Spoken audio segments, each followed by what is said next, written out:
Hi friends, welcome back to smart Rajeshwari kitchen. ఎలా ఉన్నారు friends? అందరూ బాగున్నారా? నేను చాలా బాగున్నానండి. మీరు బాగుండాలని మనస్ఫూర్తిగా దేవుణ్ణి కోరుకుంటున్నాను. ఈరోజు మన ఇంటి వీడియో చూసేద్దాం రండి. చాలా బాగుంటుందండి, ఎమ్మీగా ఉంటుంది. ఇది వంకాయ పెసరపప్పు కర్రీ అండి. చూద్దామా? తింటున్నాం ఫ్రెండ్స్, తప్పనిసరి మీరు వీడియో చివరి వరకు చూడండి, మీకు అర్థమవుతుంది.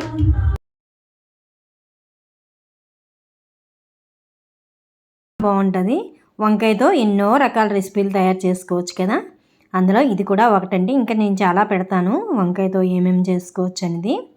అలాగే గుత్తి వంకాయ కర్రీ, వంకాయ బంగాళదుంప, వంకాయ పప్పు, ఇలాంటివన్నీ ఉన్నాయి కదా, కొన్ని వీడియోలు పెట్టాను, మీకు అవసరమైతే చూడండి. తర్వాత చూసారా, మన పెసరపప్పు వంకాయ కర్రీకి ఏం కావాలో చూపిస్తున్నాను. 2 స్పూన్లు పెసరపప్పు అండి. ముందుగా క్లీన్ చేసుకొని నానబెట్టుకోండి. ఒక పావు గంట 20 నిమిషాలు నానబెడితే నానిపోతుంది. ఈలోగా ఇవన్నీ కట్ చేసుకుందాం. తర్వాత స్టవ్ వెలిగించి కళాయి పెట్టుకొని ఆయిల్ వేసుకొని పోపు గింజలు వేసుకోవాలి. మినప్పప్పు, శనగపప్పు, ఆవాలు, జీలకర్ర, తర్వాత ఉల్లిపాయ, పచ్చిమిర్చి, కరివేపాకు వేసుకోవాలి. చాలా బాగుంటుందండి. అలాగే పెసరపప్పు కూడా మంచి పోషకాలు, మనకి మంచిది, ఒంటికి చలవ చేస్తుంది.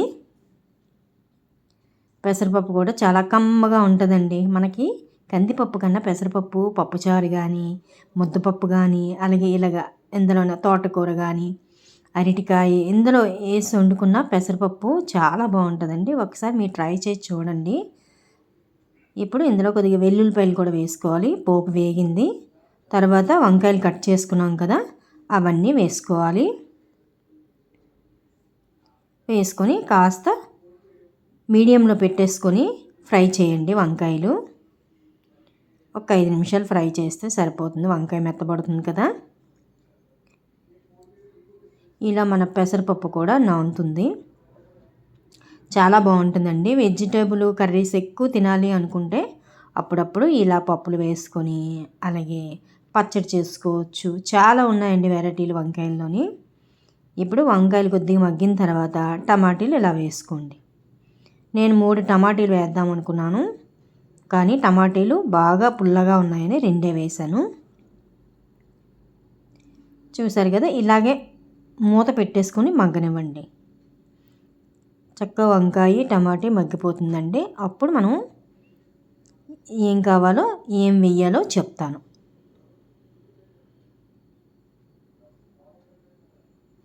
మూత పెట్టి మగ్గనివ్వాలి.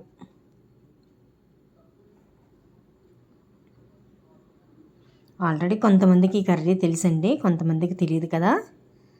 ఇది పాతకాలపు వంట అండి. అప్పట్లో మా చిన్నతనంలోనే ఎక్కువ మా అమ్మ వండేది, అమ్మమ్మలు, నానమ్మలు, మా మేనత్త ఎక్కువగా ఈ కూరలు వండేవారండి. మంచి టేస్టీగా ఉండేది. ఇప్పుడు కూడా అప్పుడప్పుడు కొంతమంది తెలిసిన వాళ్ళు వండుకుంటున్నారు, కొంతమంది తెలియదండి. ఇప్పుడు పిల్లలకి ఏంటంటే ఈ కర్రీస్ అంటే ఏంటో తెలీదు.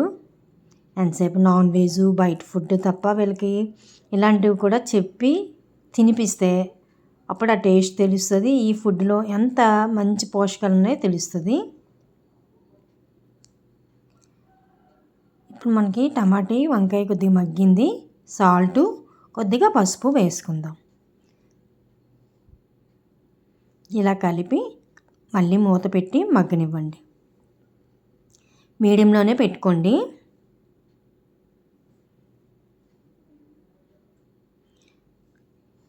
మీరు కూడా చేసుకొని మీకు ఎలా వచ్చిందో కామెంట్ ద్వారా కామెంట్ చేయండి ఫ్రెండ్స్. ఇంకా మంచి రెసిపీస్ ఉన్నాయి, మీకు ఏం కావాలో కామెంట్ ద్వారా చెప్తే నేను అవన్నీ చేసి పెడతానండి. అలాగే మా ఛానల్ కూడా సబ్స్క్రైబ్ చేసుకోండి ఫ్రెండ్స్. ఇప్పుడు చూసారా వంకాయ టమాటా ఎలా మగ్గిపోయిందో. ఇప్పుడు ఇందులో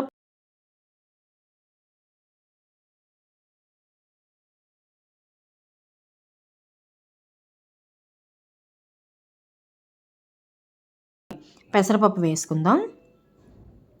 ఈ పెసరపప్పు వేసి అలా మూత పెట్టి మగ్గనివ్వాలి. మీకు పప్పు వంకాయ టమాటా కొద్దిగా ముద్దలా కావాలి అనుకుంటే కొద్దిగా వాటర్ వేసుకోండి, లేదంటే ఇలాగే మగ్గనివ్వండి. పొడి పొడిగా వస్తుందన్నమాట పెసరపప్పు. చాలా బాగుంటుందండి. దీంతో టమాటా రసం కానీ మిరియాల చారు కానీ వేసుకొని సైడ్కి ఇది నంచుకుంటూ తింటే సూపర్గా ఉంటుందండి.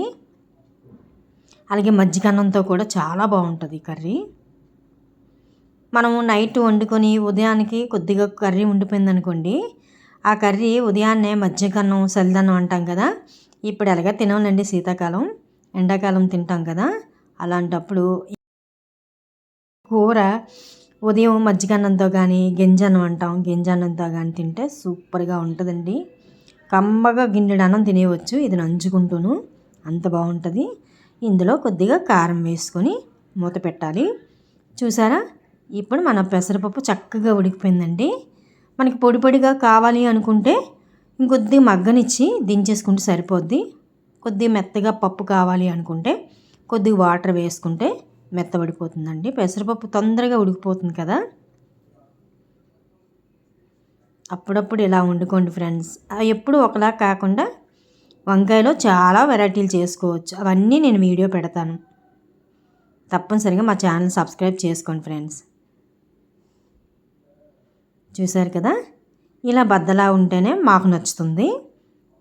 అందుకే నేను ఒక్క 2 నిమిషాల నుంచి దించేస్తాను అనమాట. మీకు ఇంకా మెత్తగా కావాలనుకుంటే మూత పెట్టి కొద్దిగా వాటర్ వేసుకొని మూత పెడితే చక్కగా మెత్తబడిపోతుందండి.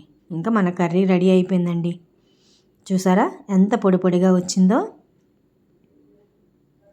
ఇది మట్టుగా టమాటీ చారు కానీ అలాగే మిరియాల రసం కానీ చేసుకునేటప్పుడు ఇలా చేసుకోండి, సూపర్గా ఉంటుందండి. నేనైతే కొద్దిగా రసం చేశాను, చింతపండు రసం చేసి బంగాళదుంప వేపి ఈ కర్రీ చేశాను అనమాట. మా ఇంట్లో చాలా ఇష్టం అండి ఈ కర్రీ. చూసారు కదా, కార్తీకంలో ఎక్కువ ఈ కూరతోటే గడిపానండి. మా ఇంట్లో వాళ్ళందరికీ ఇష్టము, వెల్లుల్లి ఉల్లిపాయ వేయకుండా ఇలాగే చేసి పెట్టాను. కమ్మగా తినేశారు. వంకాయ ఎందులో వేసినా బాగుంటుంది కదా. చూసారు కదా, మన కూర రెడీ అయిపోయింది. ఇంకా మా వారు తింటున్నారన్నమాట ముందుగాను. అంతే ఫ్రెండ్స్, ఈ వీడియో మీకు నచ్చిందా? నచ్చితే లైక్ చేయండి, షేర్ చేయండి, సబ్స్క్రైబ్ చేయండి. మళ్ళీ మంచి వీడియోతో మేము ముందు ఉంటా friends. Thank you for watching. Bye friends. తప్పకుండా మీరు కూడా చేసుకుని కామెంట్ ద్వారా కామెంట్ పెట్టండి. ఇంకా మంచి మంచి వీడియోలు మీతో షేర్ చేసుకుంటాను. Bye bye.